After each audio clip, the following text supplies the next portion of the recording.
What's up, y'all? It's your boy Niner Faithful. How's everybody doing? Hope everyone is having a legendary day. Oh boy. You know, do we really have to talk about that game? I mean, that was almost a week ago. Nah, we'll get into the game a little bit. And I mean, it's not so much about the score and all that. Like, I mean, we lost. That's really all that matters. But that wasn't the team that we all and expected, to compete. That wasn't the NFC. I wrote down here in my notes right now, or not right now, but when I got ready for the show. I feel sorry if they think that was some type of revenge game. I mean, that's how I'm really feeling. Like, there was no Nick Bosa, no Solomon Thomas, was just to be real. He probably didn't have very much of an impact in the NFC Championship. No Jaquaski Tart for some of that game. Although those first couple touchdowns, yeah, or at least that one touchdown to their tight end was, yeah, that was. I don't know. I'm not really a filmologist and coverage expert, but I have some type of feeling that it's, yeah, that he sold out for the run. Hello, my queen. I was waiting for you to come. As soon as I seen it said one viewer, I knew it was you. What's up? Everybody say hello to the queen. Baby, do me a favor. Let me know if and when you see Mama Debbie pop in here, please. Go ahead and share and tag her in it. So we want to go ahead and just right now, we were really trying to get on yesterday, just wasn't possible. But we want to, of course, give a special shout out to my Empire Mama. Y'all call her Miss Top Hat Debbie or Miss Debbie. I call her Mama because she's my Empire Mama. Happy birthday, Mama. I know it's a day late. What's up, Go Hard? I see you, baby. Good to see you, brother. Just want to say happy birthday, Mama. One more year. Now older, Mama. Wiser. Right? And happy 21st. I got my boy with that. He was like, I could have sworn Miss Debbie was older than you, bro. I was like, bro, I said 21st is a joke because, you never talk about a woman's age. So, happy 21st, Mama. Let me know, baby, um, let me know if you see her pop in, and it'll say she's watching or whatever. And if I see her, just let me know. Okay, so I kind of just a little bit of notes from the game.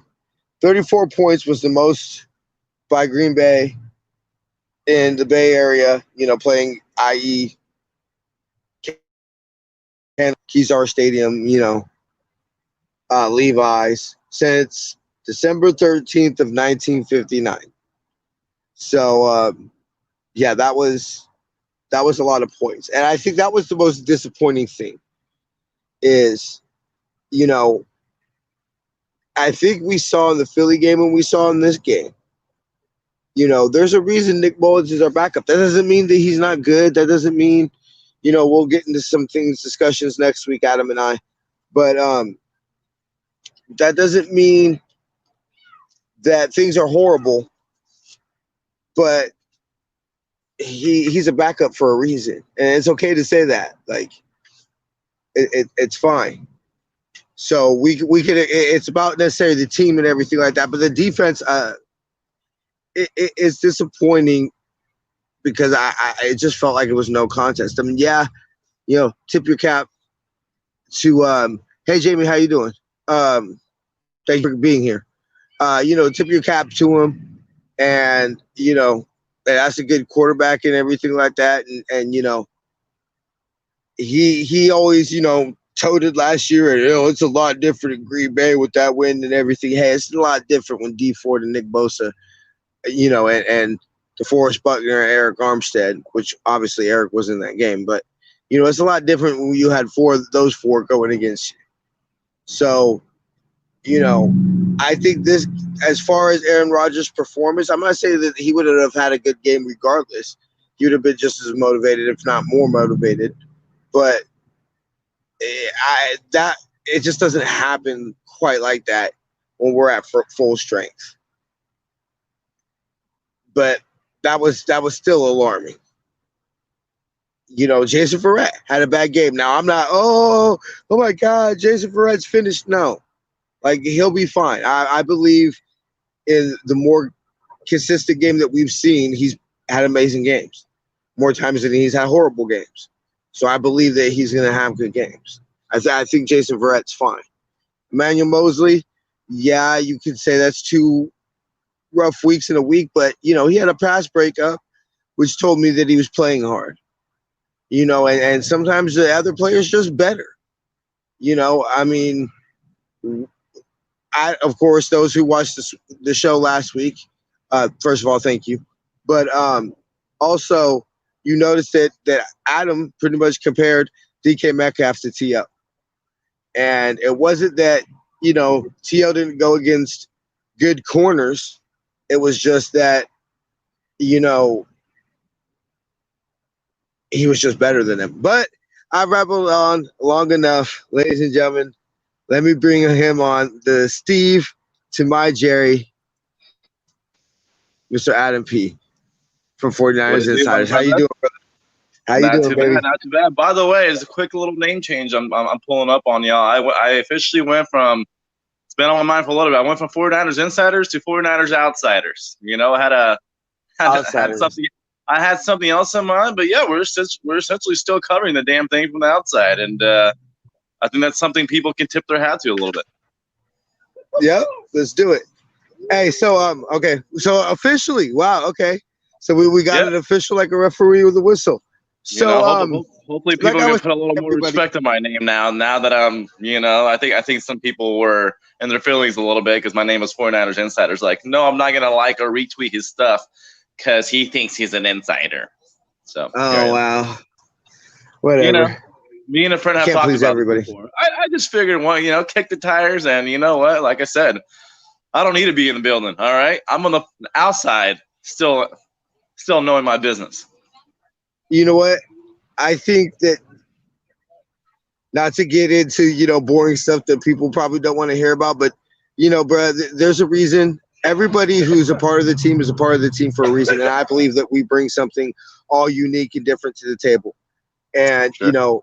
We've got into the million reasons on why you are my co-host.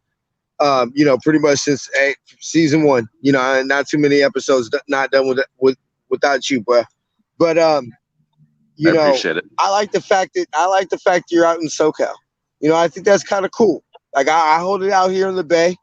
You feel me? And everything like that. I obviously not twisted, but I do think it's unique that every other person that's a part of the team. Obviously, you and I live in California, so it's obviously not that far. But Jason lives in Washington. Jamie lives in California. Kim lives in Pennsylvania.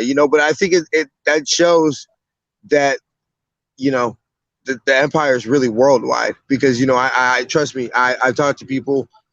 We have people who listen in France. We have people who listen in Germany. Okay, hold on. Okay, go hard. Say I really like E-Man ever since Crocker talked about him when we first picked him up as been a fan of his film, but definitely his two that matched well with DK and Hopkins. And that's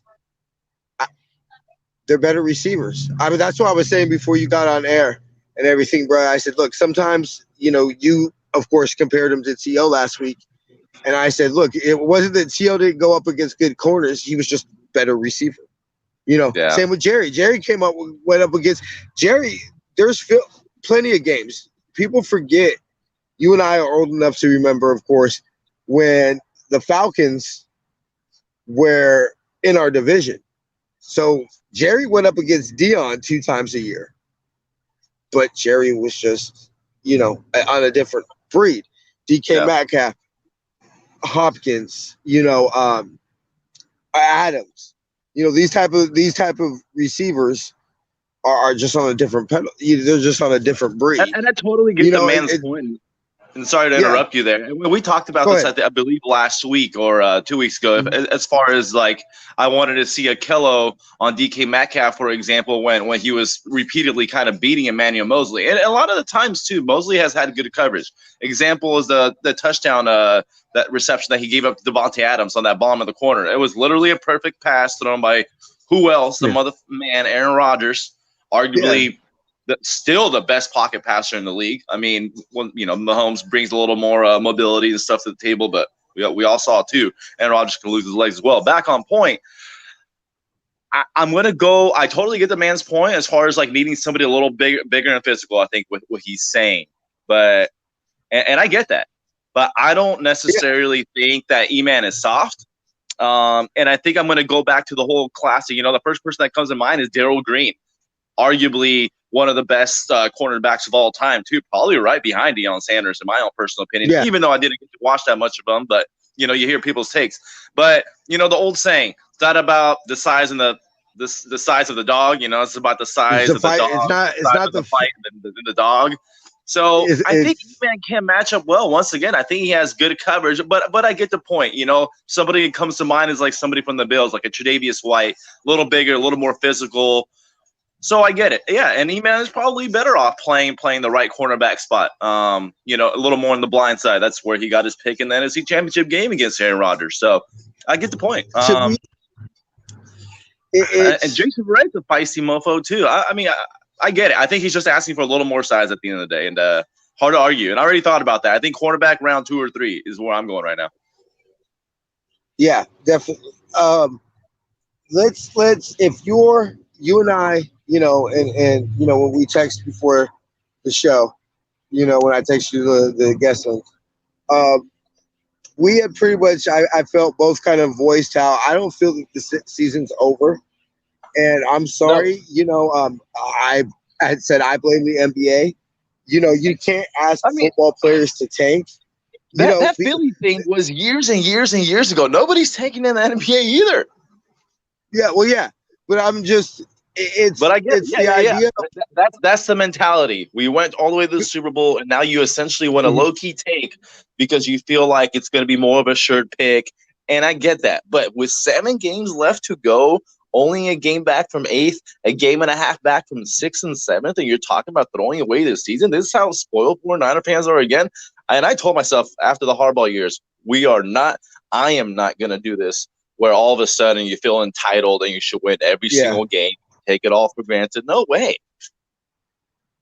Yeah, and I think that's something that I know a lot of faithful that I speak to, and I know are taking that approach of let's not get.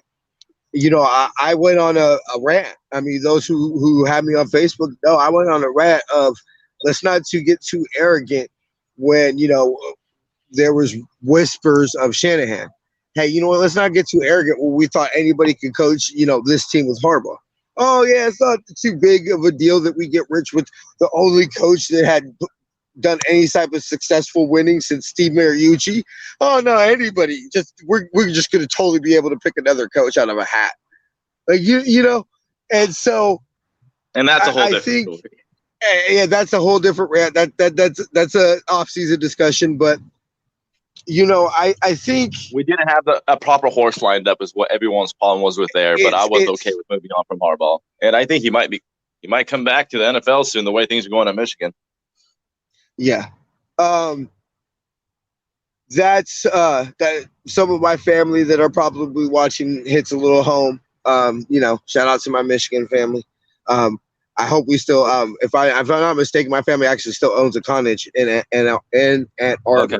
So I actually did see they have the number 1 recruiting class for next year somehow. So apparently he's not going anywhere. Yeah, we'll see. But so it's to me the issue of is if we go 4-12, 5-11, 6-10, there's more issues than quarterback. We have serious questions. Yeah, I believe so too. I believe so too because I believe we're better than a 6-win team, and so because then we have questions. It's okay. Well, and that's my issue with it is that is the whole mentality is look if you go 4-12, if you go 5-11, 6-10, you know, I would say anything less than 500. I'll take a fluke loss here and there and go 9-7. But I would think 800, 500 would be the goal. 8-8 would be the only That is thing that my, would be acceptable and I'm to probably me. going to do a poll after this as far as people's goals. I'll Like, if you retweet don't, it. obviously the goal is to sneak in the playoffs, but I wonder, Mm-hmm. are people still shooting for at least 8-8 and above? Because I am, and I do believe in that little carryover. If we can still go 8-8 and above, obviously my prayers and hopes, and we talked about this, it might be the playoffs might be expanded to an 18, but if we can at least go 500 and up with everything that we've gone through, and I don't know if you saw my tweet, but I put all the games missed so far out of 9 of essentially all the key players, majority all starters, and it's just been absolutely nuts. Yeah. I texted some friends too, but we can go an 8-8 and above. I think that's still a victory. And I said if Kyle Shanahan can literally get us to the playoffs, he deserves to be coach of the year after all this shit and all the injuries. We will start. No doubt. We will start the rally. We will start the hashtag of Coach of the Year.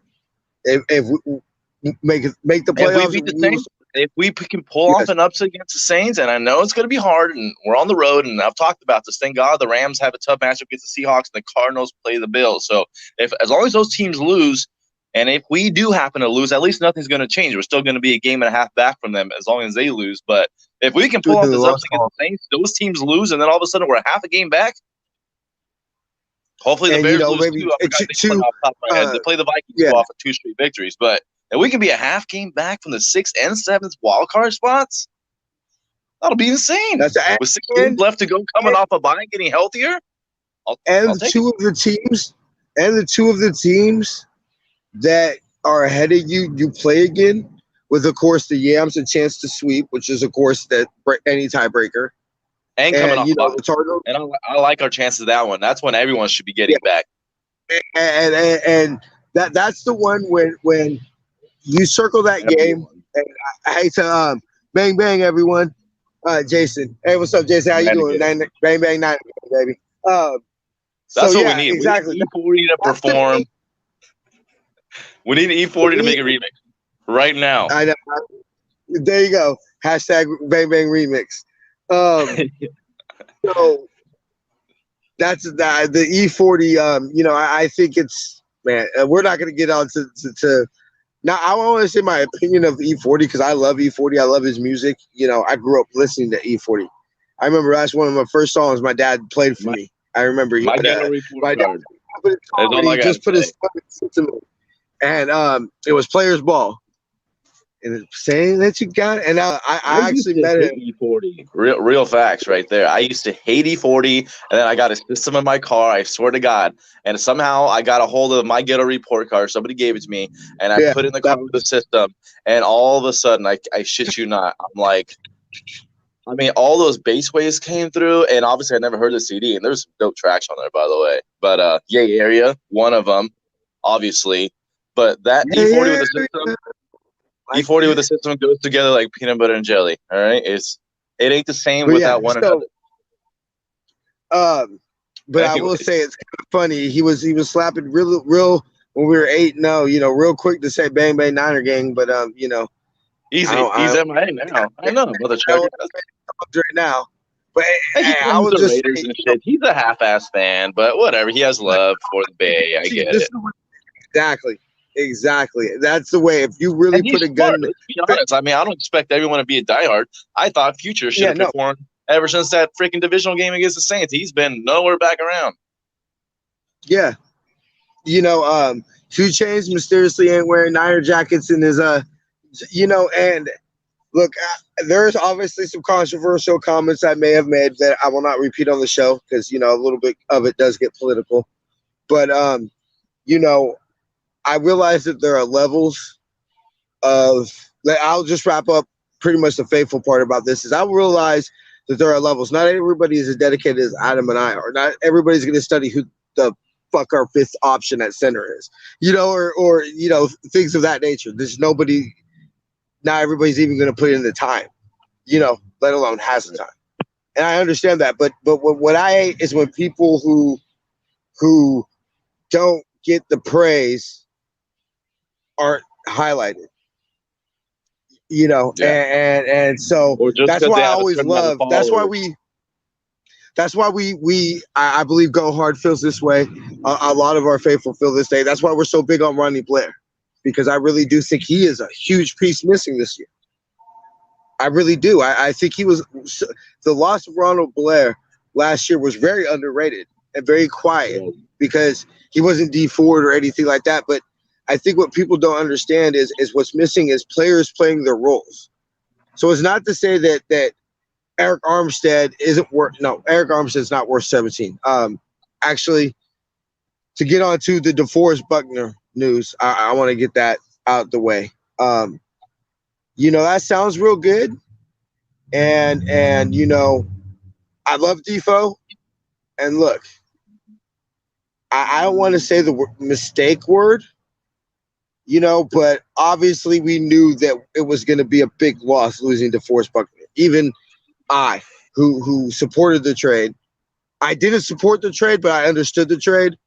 Sure, Even same here. I knew that trading DeForest Buckner was going to be missing.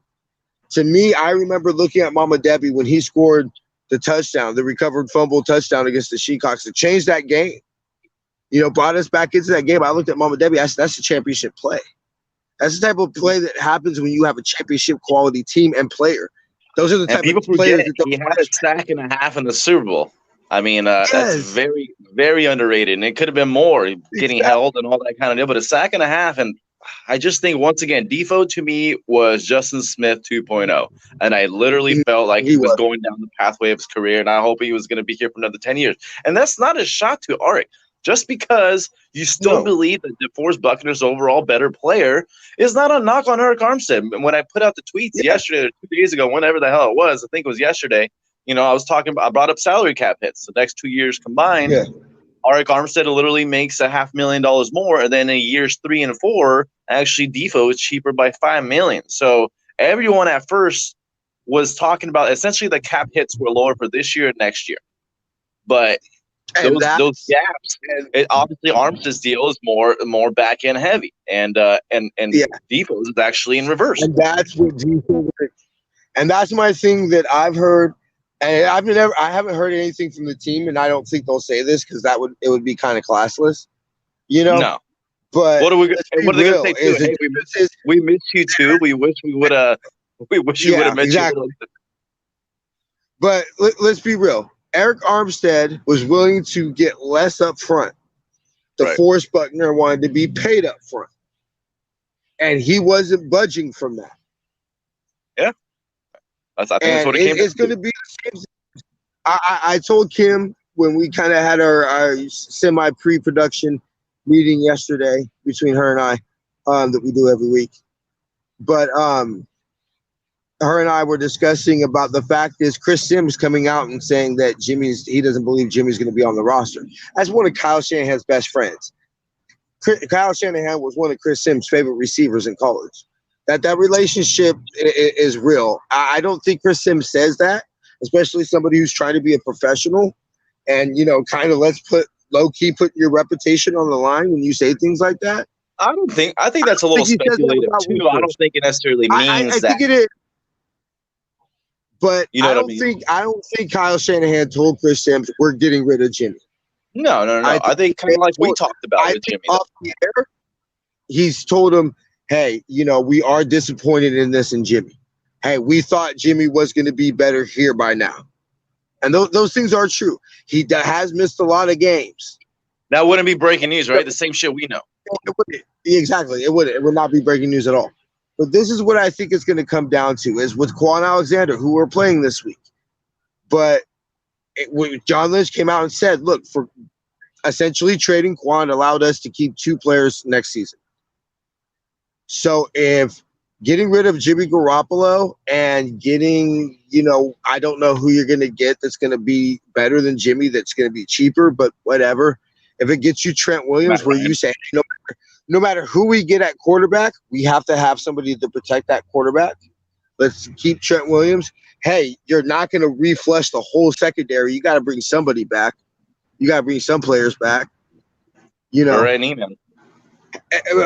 Fred Warner is. Let's be realistic. I think the Niners don't want to allow it to come to whether Fred Warner will step on the field next season without a new contract. I don't think with George Kittle, they didn't want it to come to that because you don't want to get into ugly contract disputes with your captains and all that. You don't want that.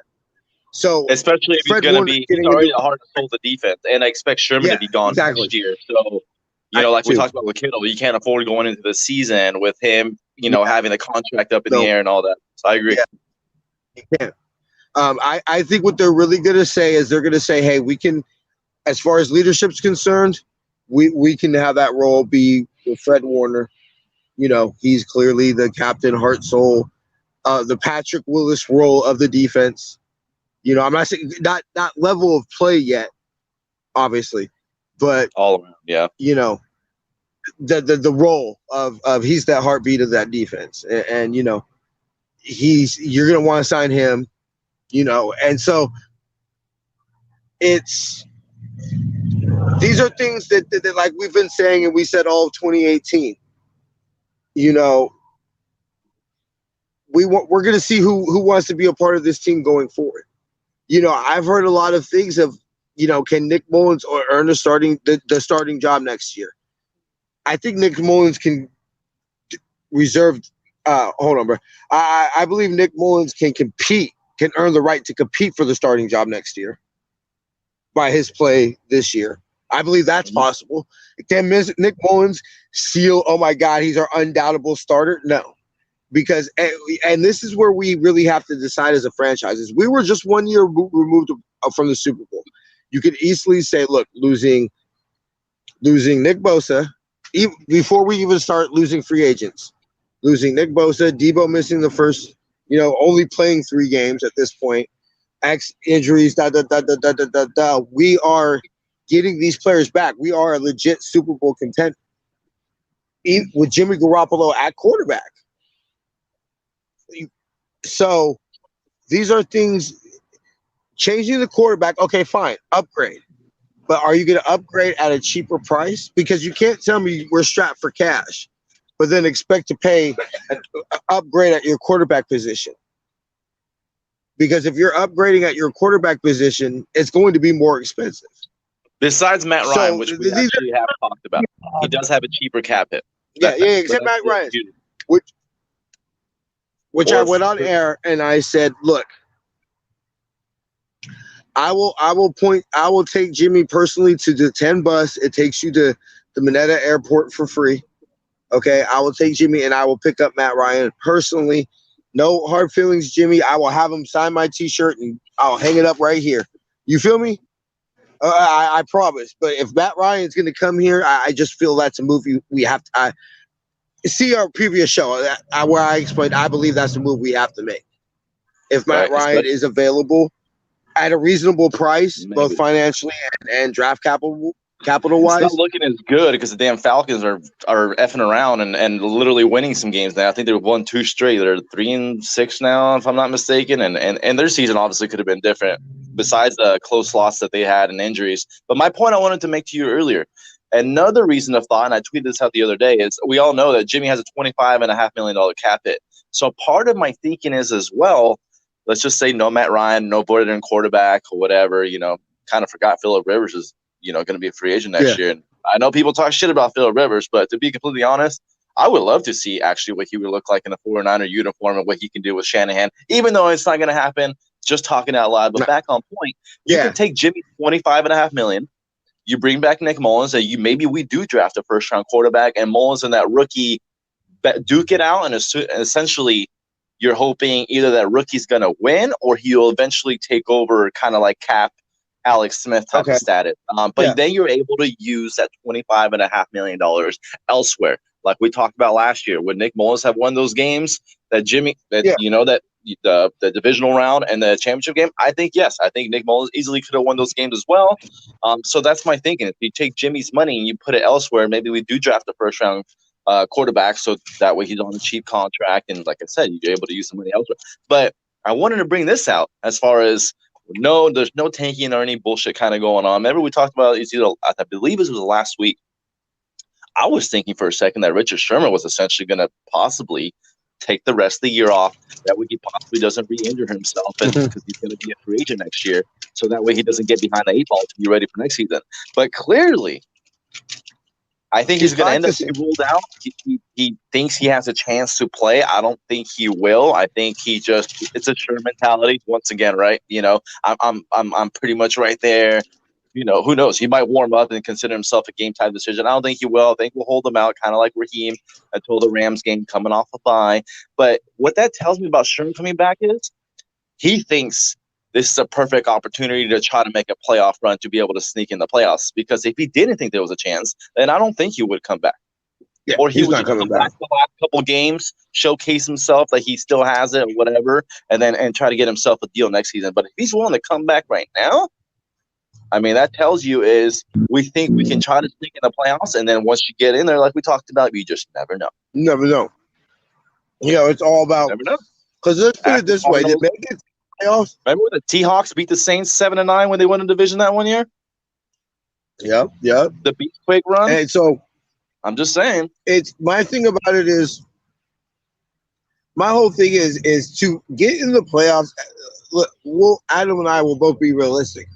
We can't play garbage football and sneak in the playoffs. So to sneak into the playoffs, we have to be playing good football. And as we've seen many times, the 7-9 Seahawks, the Steelers, the year Jerome Bettis when he won it in Detroit, which is where he's from. They were a wild card team, if I'm not mistaken. I know they've at least won at the wild card. Yeah, I know that. I was about to say I know that as a fact.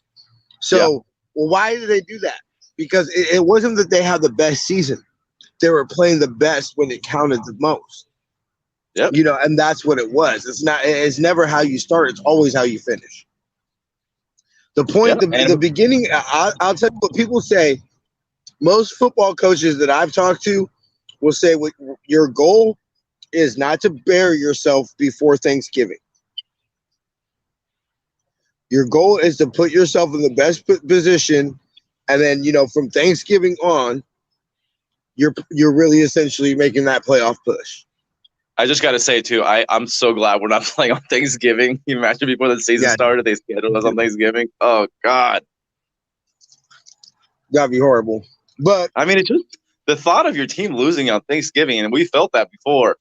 Like even NBA games, they play on Christmas, but when you lose on that day on a holiday, God, I feel like they're putting sports fans in a weird position. We'll be all grumpy, start pouring out the drinks, trying to get over it. I mean, it's just funny. A lot of people ask me, when did the entrepreneurial bug really kind of hit me?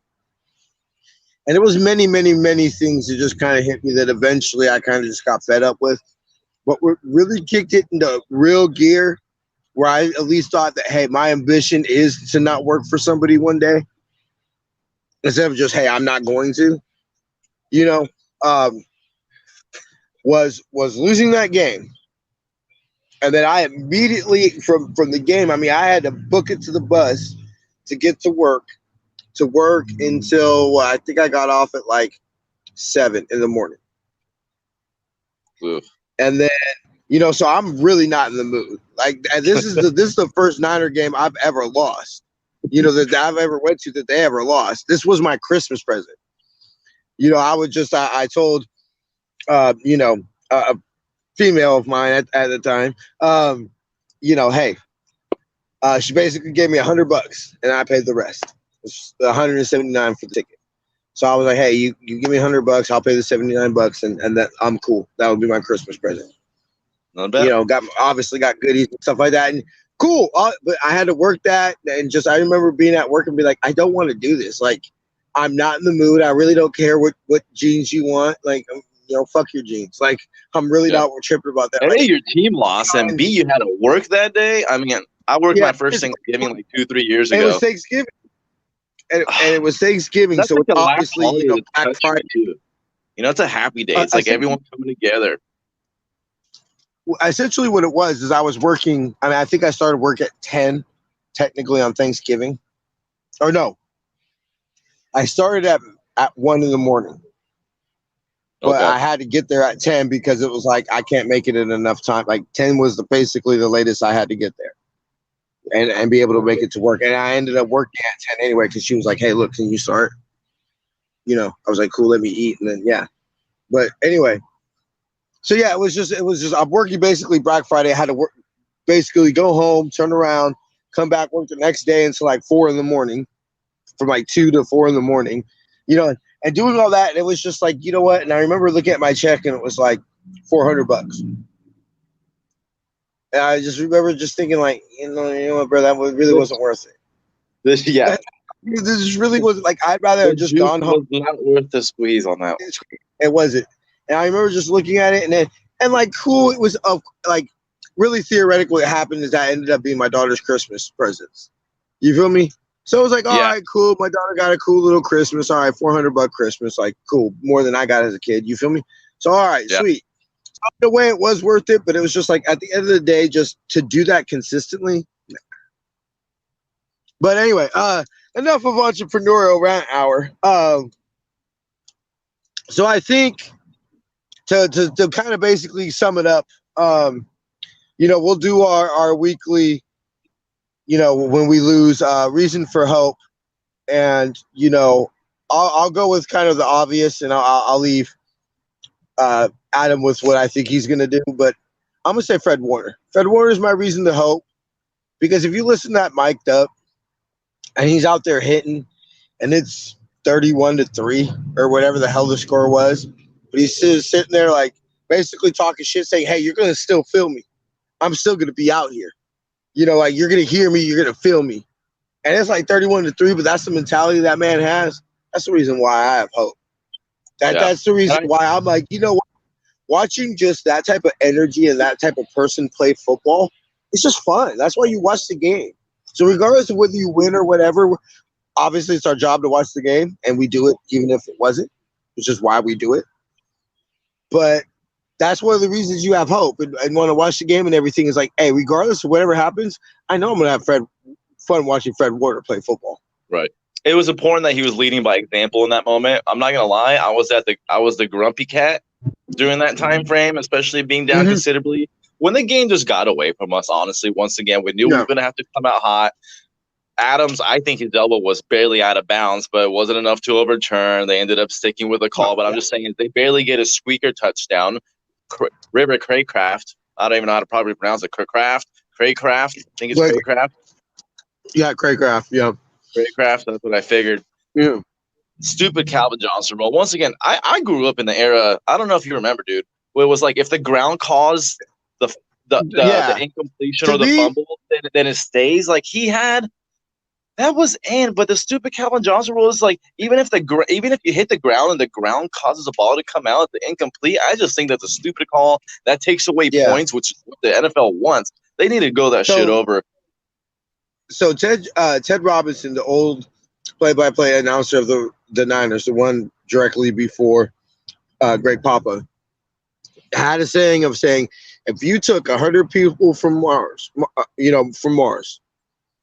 and had them watch a game of football, would they say, hey, and you said, did they catch that ball? They would say yes. Type of like, that kind of just like, look, like, what is a catch? I agree with you. As you said, Adam, I fully agree with you. I grew up in an era where, you know what, bruh? That's a catch in my eyes. If the ground causes it, the force of the ground, a hard ground, is going to possibly cause the ball to pop out. And so, we're going to give another little segment. And then we'll get your reason for hope and then do our last little segment. But I agree with you. Is I'll give you the Adams one. Fine. Okay, cool. Touchdown. But then give us the River Craycraft one. And you know what? We'll go ahead and we'll just do our new little segment. We'll call that the obviously it truly wasn't, but I'll call that the turning point of the game, because in hindsight, which I know always hindsight is 20/20, but that's to me when you can kind of realize that it wasn't our night in a way, because I'm like, okay, the game at that point 7-0. Yep. We're driving down the field, right? Okay, we're cool. We're in the red zone. It's third down. All right, cool little fade, called touchdown. About to be 7-7. All right, baby. We're in this. And then all of a sudden you come out, you march, you cook a field goal. They immediately go up. Well, not immediately, but pretty quickly go up 14-3. And then you could just feel the momentum. You just in school, just in school, and everything just, and that's when you kind of just realize, okay, this game feels different if that's Williams. Maybe that if that's Brandon Ayuk, no offense to River Craycraft, but maybe if that's Brandon Ayuk, he comes down with that. Maybe Debo, I would think more would really have the more of the to even be able Kendrick, to take the impact. Even Kendrick probably. Yeah. I would say RZ, KB. Exactly. And so that's where his money's at. And so I'm going to say that's what I felt the game changed in hindsight. Now, during the game, was bullshit too. If you remember, Jason Verrett and Devontae Adams, after looking at the replay, it happened simultaneous, bang play. But I think Adams literally put his hands on Verrett first. But it should have been. Yeah. It should have been. They both engage essentially. That's why you like. Sometimes you don't over pull on one side. I'll just say it essentially was a push, bang play. They both engaged with one another, and the ball was nowhere near being catchable. And if I'm not mistaken, it was on a 3rd down too. They go up 14-3. I mean, once again, that's the difference between a close game and a blowout. Literally, it's a matter of those few plays that essentially tipped the game over on one side, and that's pretty much all she wrote. And they were able to rush after us. Nick Mullins goes and throws a stupid interception, and that was pretty much the game. It literally just didn't feel it. I mean, that's football, I guess. That's sports in general. A few plays end up tipping the game on one side. But anyways, as far as Fred Warner goes, I was almost a grumpy cat too. I didn't really love the flexing and shit after he was making tackles when we were down. But he is leading by example, showing I am not quitting. I'm still want every person on my defense essentially to say, all right, Fred Warner, the best player on this defense right now, is going until every last play and treating every play like it is essentially his last. So I do respect the hell out of that. And you know what that does? Old school when I didn't want to see no flexing being down that much, but I get it. And you know why I love that? Because I always, we both try to take at least a little bit. I know I do. I try to take the mentality of a player and a coach. Because I obviously I'm not. They know a lot more than me. But being a player and been around football players my whole life. My dad playing football, at least preseason, ball in the NFL. Talking to former players. Being a group home kid, I did meet a few former players. And talking to them and getting their mentality and listening to Eric Davis on his podcast, Believe in 49ers. And then just listening to former players' interviews, I like to get that mentality of that, it's going to be – that's going to put it on film. And so I guarantee what New Orleans is going to see? Damn, that 5-4, bro. He's going hard every play. We're just not going to get him to quit. Damn. Yeah, got to watch out for 5-4. Ooh, shit. Yeah, I guarantee you that's what they're doing in New Orleans right now. Now imagine when you got and when you get a championship elite defense is when they're like, oh yeah, and now look at 97. Oh shit, 97. Oh wow, 93 doing this thing. Oh no, 91. That's that's when you have something. Oh, 57. Here comes 20. 99 is really emerging as well, and so forth and so forth. I think we match up really well against the Saints. I really do. Want Jason Verrett and E-Man versus Michael Thomas and Sanders, Fred Warner and Greenlaw versus Cook and Kamara. Like, I think we match up well. Once again, it's going to have to come down the offense. I think we'll get into it more in the matchup show, but I believe that it's we have to be fresh. I believe we clearly saw the defense be tired. 10 days off for us. A little extra game planning. A little extra game planning, a little fresher legs. Essentially lightweight, let's call it what it is, a mini bye week, half bye. Obviously nasty taste in your mouth. And let's be real, nobody had the 24-hour rule. Nobody would have followed the 24-hour rule this week, whether it was a win or a loss, just simply because you didn't have to move on as fast. you have those couple extra days, and so Right. I mean, And New I Orleans is think not crazy far. It's not New York far, thankfully. it's look, it's. I think what we're gonna find out is last year in New Orleans was that Jimmy was that a lot of Jimmy or was that a lot of Kyle Shanahan?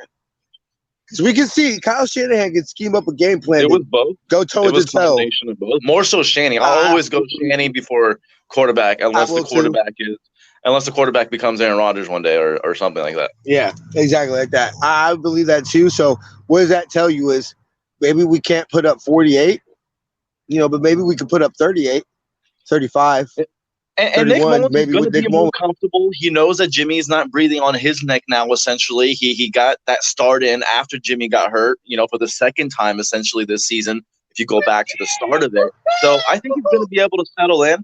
If once again, if Shanny was able to scheme Jimmy G to thrive, obviously, and that's a whole different story, thinking of the end of his 2017, Yeah. where he just played loose with nothing to lose. And I think that's what Jimmy needs to play like. Yeah. That's a whole different story. I do hope Nick Mullins plays like that a little bit too. You don't want to play reckless, but I think we're in the position where he can play a little loose and try to strike lightning in a bottle. And I think Nick Mullins is capable of having a solid game.